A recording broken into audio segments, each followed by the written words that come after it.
music. It's pretty much the only thing you could call a global language. Yeah, Something everyone understands no matter where they're from. exactly. It communicates feelings in a way that, words just can't sometimes. And that's what we want to get into. The why. Why does music work across every culture? Well, it's not magic. It's actually about how our brains are built. We all process musical structures, things like pitch and rhythm, in very, very similar ways. So it's hardwired. It is. That's why a sad-sounding melody sounds sad in Tokyo, just like it does in Toronto. The pattern is universal. It's speaking directly to our brains, not through a language we have to learn. Precisely. Take lullabies, for example. You find them everywhere, and they all share certain qualities. Slow tempo, gentle. Right. A slow pace, soft sounds, melodies that tend to go down. And those features reliably make babies feel calm and safe no matter the culture. It's a built-in response. And that shared experience helps bring people together. It's a bridge. It builds empathy and helps us connect on a really basic human level. Okay, so let's break down that blueprint. Starting with the bare bones, the science of it. A single musical note is really just physics, isn't it? It's nothing more than a sound wave vibrating at a certain speed. We measure that in hertz. Cycles per second. Yep. But here's where it gets interesting. The relationship between those notes, that's where the math comes in. It's all about simple ratios. Okay, like what? The most important one is the octave. If you have a note vibrating at, say, 440 hertz, And you double it to 880. you get the exact same note, just a higher version of it. Our ears hear it as the same, just in a different register. Because it's a clean 2-to-1 ratio. And our brain likes that simplicity. Our auditory system processes it as something stable and resolved. It's the anchor point. And this is true everywhere. It's what allows different cultures to create scales, like the 12-tone system we use, to organize all the other notes in between. But hold on, if the physics is universal, why does some music from, say, India or the Middle East sound so different to my ears? Like they're using notes between our notes. That is a fantastic question, because while the octave is universal, how you slice it up is not. Ah, okay. We use a system called equal temperament, where every single step is mathematically identical. But many other traditions use different tuning systems. They might tune their instruments based on other pure ratios, which creates these microtones that our ears aren't trained to hear as in tune. So the frame is physics, but the painting inside is culture. You got it. The physics gives you the canvas, but culture picks the colors. That's fascinating. So if math is the structure, then rhythm is the engine. It's what gives it life. And rhythm connects directly to our biology. I mean, think about it. Our heartbeat. Your heart beats, you breathe in and out, you walk, you run. It's all rhythmic. We are fundamentally rhythmic creatures, so we don't have to be taught how to feel a beat. We just do. And that must be why it's such a powerful tool for bringing people together. Absolutely. Rhythm is how you organize sound across time, but it's also how you synchronize people. Think of traditional dances or even old work songs sailors used to sing.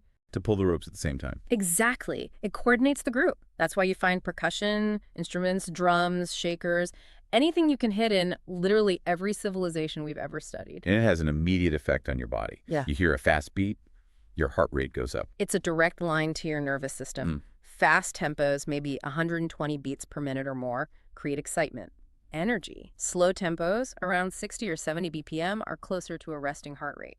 So they create calm or sadness. Yes. Rhythm is the pulse. It sets the whole emotional stage for the music. All right, so we've got the structure and the pulse. What about the part that gets stuck in your head? The melody. The melody, that's the story. It's the sequence of notes you can actually hum or sing back. And it tells a story with emotion. How? Mostly through pitch. High notes tend to feel bright or maybe tense. Low notes feel more serious, heavier, more grounded. I'm thinking of movie score, where the hero's theme soars up high. Exactly. And the rise and fall of that melody actually mimics the way our voices work when we talk. The natural music in our speech. We call it prosody. When you get excited, your voice tends to go up, right? When you're trying to be calm, it goes down. A melody that climbs up builds anticipation. One that goes down gives you a feeling of release or completion. So a great melody is basically a journey of tension and release. Yes. It sets up an expectation for what note comes next, and then it either meets it or surprises you before finally resolving. And that little puzzle is incredibly satisfying for your brain. Let's talk about the tools that make these sounds. The instruments. Every culture uses whatever materials are around them to build things that make music. And what's amazing is that they all operate on the exact same principles of physics, of Okay. acoustics. It doesn't matter if it's a high-tech synthesizer or a simple wooden flute. So what are those principles? Well, you can sort of break them into families. Woodwinds, like a flute, work by making a column of air vibrate. Okay. String instruments, like a guitar or a violin, use a vibrating chord.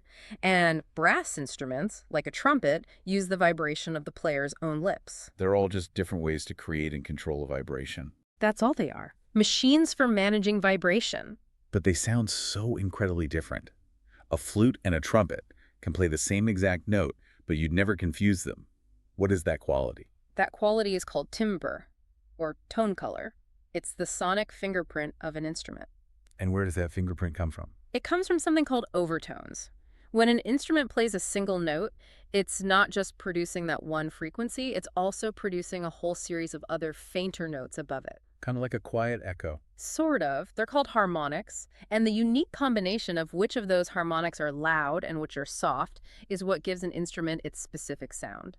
A violin emphasizes different overtones than a clarinet does. So the shape and material of the instrument determine its unique voice. Exactly. That's how simple physics creates such a rich and diverse palette of sound. Okay, let's bring this all inside our own heads. What is actually happening in the brain when we listen to music? A lot. It's one of the few activities that engages almost the entire brain at once.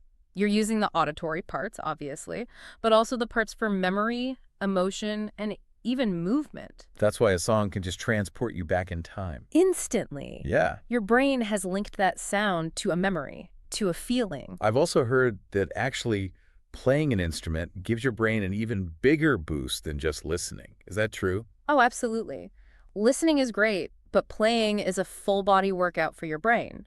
You have to coordinate your eyes reading the music, your hands making the movements, and your ears listening to the feedback all at the same time. You're forcing different parts of the brain to talk to each other very, very quickly. You are, and that strengthens the connections between the two halves of your brain. Studies show that kids who play music tend to have better memory and problem-solving skills, skills that help in math and science, too. Plus, it just feels good, right? It does. Music triggers the release of dopamine in your brain's reward center.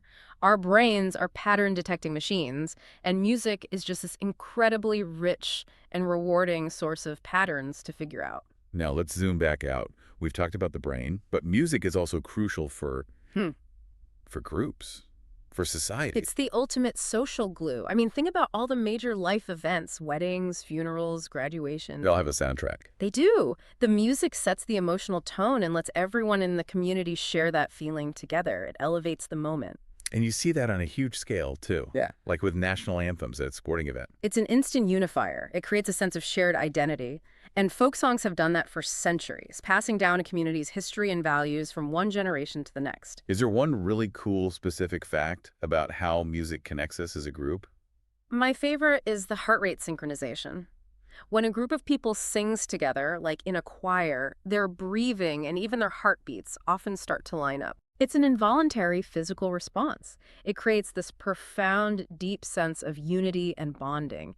It's a way for a whole group to feel the same emotion, joy, or grief at the exact same time. That's incredible. From a vibrating string all the way to synchronized heartbeats. And for most of history, you had to be there to hear it. For almost all of history, music was a live, fleeting thing. Then the phonograph came along and changed everything. Suddenly, you could capture sound, Then radio let millions of people hear the same thing at once. which created a mass culture. And now, of course, digital tech means you can carry an entire library of music in your pocket. It's become deeply personal. But where does the inspiration for all this music still come from? A lot of it still comes from the world around us, from nature. Composers have always tried to imitate the sounds of birds or the rhythm of ocean waves. Or the drama of a thunderstorm? Right, using horns and big drums. And now we have new tools. AI is helping composers create melodies we've never heard before. And virtual reality is letting you attend a concert from your living room. The technology is always changing. But here's the key thing. The core of it will always be human. It's about human skill, human emotion, and that very human need to connect with each other through sound. So really, studying music isn't just about learning notes. It teaches you discipline, builds confidence, And, well, it makes you a better listener. And by understanding its structure, the math and physics behind it, you're actually developing skills in logic and pattern recognition. It's a mirror of the world, a language for everyone, and just an essential piece of being human. Good luck with your studies and keep listening closely.